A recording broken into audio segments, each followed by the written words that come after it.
Former FBI Special Agent Tracy Walder is with us now. Tracy, 200 FBI agents, hundreds of state police, local police, on and on and on and on. The way it seems as though if you don't get him in the first couple of hours, chances go down, takes longer, the perimeter widens. Now we're at, 48 hours. He could be anywhere. And who knows how much time he's had to plan this. Well, thank you for having me, Leland. I think you're absolutely right. I think the key that you really focused on is how much time he had to plan this.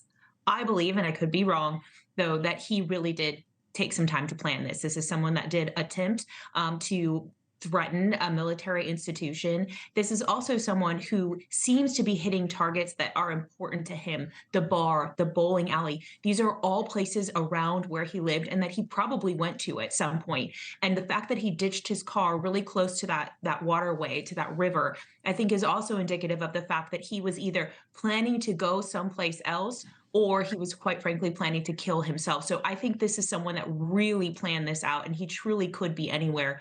I suspect maybe going in the direction of Canada if he is on the move. Look, it would make sense, right? And you would move away from the ocean because you can be sort of hemmed in there, and then they would push him farther towards the ocean. So if they thought they had that opportunity, you'd go north to where you've got 12 million acres of forest. You've got survivalist skills. Interestingly enough, the police were asked about this, about the border with Canada. Take a listen.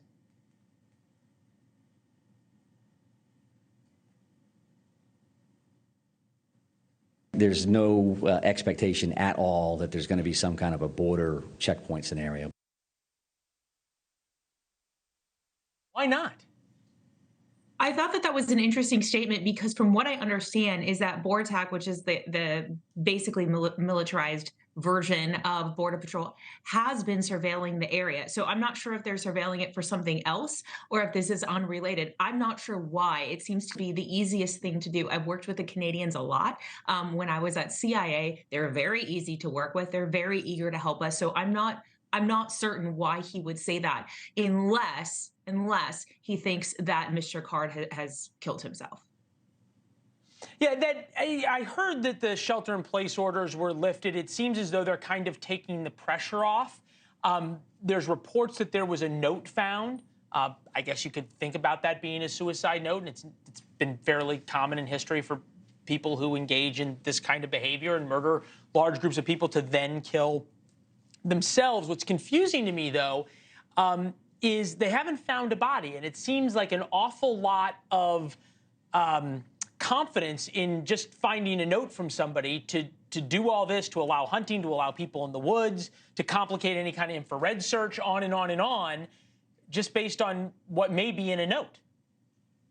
I just want to say I completely agree with you. I'm very surprised, to be honest with you. The most surprising thing is that they are allowing hunting. I'm not here to talk about guns, but you're really complicating the matter. When you have SWAT out there, when you have the FBI out there, you're now making them potentially targets. It's not that hunters would hit them on purpose, but now you have that added sort of factor that you have to put in there in terms of danger to them. So I'm very surprised because this is an area where people do hunt. It's very much expected. This is the culture, and that's okay. However, you're really putting first responders and searchers in danger when you allow that. I understand that we can't shelter in place indefinitely. That part I understand. Right, I get it. I mean, I just want to put a button on this. And, you think about, look, Vermont, very liberal state, a lot of guns in Vermont. People go out hunting. That's how they feed their families.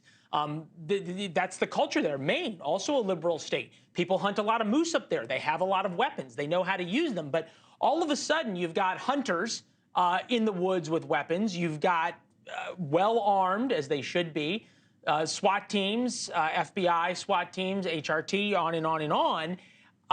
How do you distinguish between good guys and bad guys? It's gonna be, and all the hunters know there could be a bad guy out here as well. It's difficult to figure out how that's not just sort of creating a very combustible situation.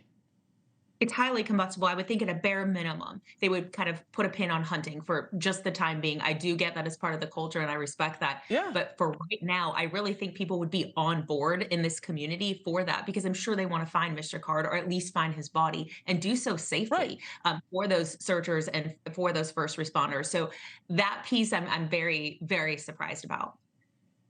Thanks for watching. Go to joinnn.com to find NewsNation on your television provider. And don't forget to click the red subscribe button below to get more of NewsNation's fact-driven, unbiased coverage.